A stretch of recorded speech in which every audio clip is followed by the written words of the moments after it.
Tujuan pembelajaran 1, menjelaskan konsep kebijakan fiskal. Nah, teman-teman, kalian pernah tidak mendengar kata pemerintah mencabut subsidi BBM atau pemerintah naikin subsidi BBM? Dan hal-hal seperti itu disebut sebagai kebijakan fiskal. Nah, apa sih itu fiskal? Fiskal sendiri itu adalah pajak dari fiskus yang berhubungan dengan pendapatan negara. Dan kalau kebijakan fiskal, kebijakan dalam mengontrol perekonomian melalui pendapatan atau pengeluaran negara itu secara atriks, dan kebijakan fiskal adalah yang melakukannya adalah pemerintah, dalam artian ya presiden, Kementerian Keuangan, dan semua elemen-elemen yang terkait. Tujuan pembelajaran 2, menguraikan tujuan kebijakan fiskal. Meningkatkan serapan tenaga kerja. Semakin tumbuh ekonomi dalam negeri, maka kebutuhan tenaga kerja di sektor padat karya akan semakin banyak. Karena itu, kebijakan fiskal akan mempengaruhi kondisi tenaga kerja. Kedua, menjaga stabilitas harga. Pemerintah berwenang untuk mengatur batas harga produk tertentu agar tidak tercapainya permintaan dan penawaran tertentu. Misalnya pada BBM dan tarif listrik oleh pemerintah. Ketiga, stabilisasi ekonomi. Tujuan ini mencakup upaya untuk mengendalikan inflasi dan mengatasi pengangguran. Contohnya, saat terjadi resesi ekonomi, pemerintah bisa menerapkan kebijakan fiskal ekspansif dengan meningkatkan pengeluaran publik dan menciptakan lapangan kerja. Yang keempat, pengaturan pendapatan. Pemerintah dapat menggunakan kebijakan fiskal untuk memastikan distribusi pendapatan yang lebih adil dan mengurangi kesenjangan ekonomi. Contohnya dengan menaikkan tarif pajak bagi golongan kaya. Contoh lain dari kebijakan fiskal. Kebijakan fiskal bertujuan untuk mempertumbuhan ekonomi suatu negara. Yang kedua, kebijakan fiskal dapat membantu mendorong laju investasi. Yang ketiga, kebijakan fiskal memiliki tujuan untuk membuka lapangan kerja yang luas. Keempat, kebijakan fiskal bertujuan untuk mewujudkan keadilan sosial dengan setiap negaranya. Kelima, kebijakan fiskal juga bentuk dari penerapan serta pendistribusian pendapatan. Selanjutnya, tujuan pembelajaran yang ketiga yaitu membedakan jenis-jenis kebijakan fiskal. Yang pertama, dari segi teoritis. Dari segi teoritis, kebijakan fiskal terbagi menjadi tiga, yaitu satu, kebijakan fiskal fungsional. Kebijakan fiskal fungsional adalah kebijakan yang diambil untuk meningkatkan kualitas ekonomi secara makro, dengan dampak yang baru terlihat dalam jangka panjang. Contoh misalnya pemberian beasiswa kuliah. Yang kedua, kebijakan fiskal disengaja atau terencana adalah kebijakan manipulasi anggaran negara. Fungsi kebijakan fiskal satu ini adalah untuk menghadapi masalah tertentu, misalnya pandemi dan krisis ekonomi.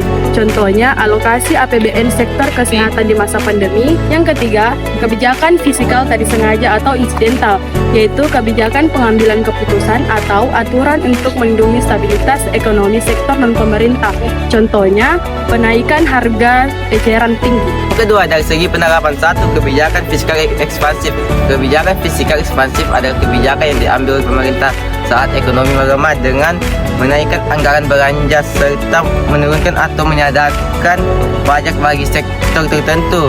Yang kedua, kebijakan fiskal kontraktif. Jenis kebijakan fiskal dari segi penerapan berikutnya adalah kebijakan fiskal kontraktif. Kebijakan menurunkan belanja pemerintah dan menaikkan pajak. Fungsi kebijakan ini adalah untuk mencegah inflasi dan mengurangi rasio dini. Yang ketiga, dari segi neraca terbagi menjadi empat, yaitu yang pertama, kebijakan fiskal seimbang. Kebijakan fiskal satu ini diambil untuk menjaga keseimbangan pemasukan dan pengeluaran negara. Fungsinya agar negara tidak punya banyak hutang.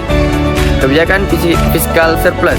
Fungsi kebijakan fiskal surplus adalah demi mencegah terjadinya inflasi. Yang ketiga, kebijakan fiskal defisit. Salah satu contoh kebijakan fiskal defisit adalah utang luar negeri.